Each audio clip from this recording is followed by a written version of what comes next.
नमस्कार दोस्तों।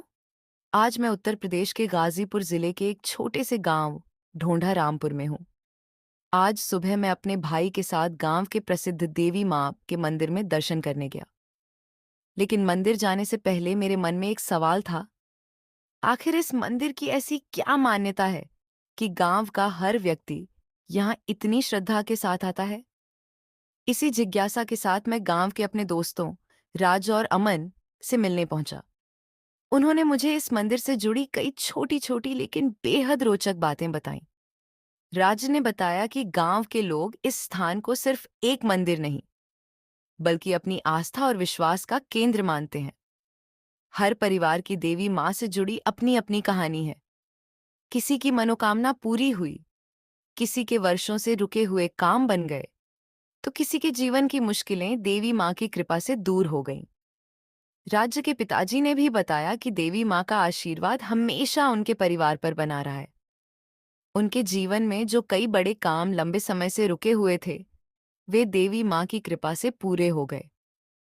मेरे मंदिर आने के पीछे भी एक छोटी सी वजह थी। हमारे गांव का एक महत्वपूर्ण काम कई दिनों से रुका हुआ था, जो कल ही पूरा हुआ। हमने मन में संकल्प लिया था कि काम पूरा होते ही सबसे पहले देवी मां के दर्शन करेंगे, और आज वही दिन था। इसी दौरान संजय भैया ने मुझे एक ऐसी घटना सुनाई जिसने मुझे हैरान कर दिया। उन्होंने बताया कि कई साल पहले गांव में कुछ चोर चोरी करने आए थे, लेकिन गांव वालों का विश्वास है कि देवी मां की कृपा पूरे गांव पर ऐसी बनी रही कि वे चोर पूरी रात गांव में भटकते रहे। उन्हें कुछ भी नहीं मिला। ऐसा लगा जैसे उनकी आंखों की रोशनी ही उनका साथ छोड़ गई हो। सुबह होते ही गांव वालों ने उन्हें पकड़ लिया और गांव से भगा दिया। गांव के लोग आज भी इस घटना को देवी मां के चमत्कार के रूप में याद करते हैं। यह सब सुनने के बाद मेरी उत्सुकता और भी बढ़ गई। मैं खुद उस मंदिर को देखने के लिए बेचैन हो गया था। आज सुबह जब मैं मंदिर पहुंचा तो वहां का दृश्य सचमुच मन को मोह लेने वाला था। मंदिर एक छोटे से जंगल के बीच स्थित है। चारों ओर ऊंचे ऊंचे पेड़, ठंडी हवा और पक्षियों की मधुर चहचहाहट। ऐसा लग रहा था मानो प्रकृति स्वयं देवी मां की आरती गा रही हो। मेरा भाई मंदिर के अंदर जाकर देवी मां को प्रसाद अर्पित कर रहा था। मैं बाहर खड़ा था क्योंकि मैंने स्नान नहीं किया था। तभी अचानक पास की झाड़ियों से कुछ आवाज आई। मैं तुरंत अपना मोबाइल लेकर उस दिशा में दौड़ा। मन में उत्सुकता थी कि आखिर वहां क्या है।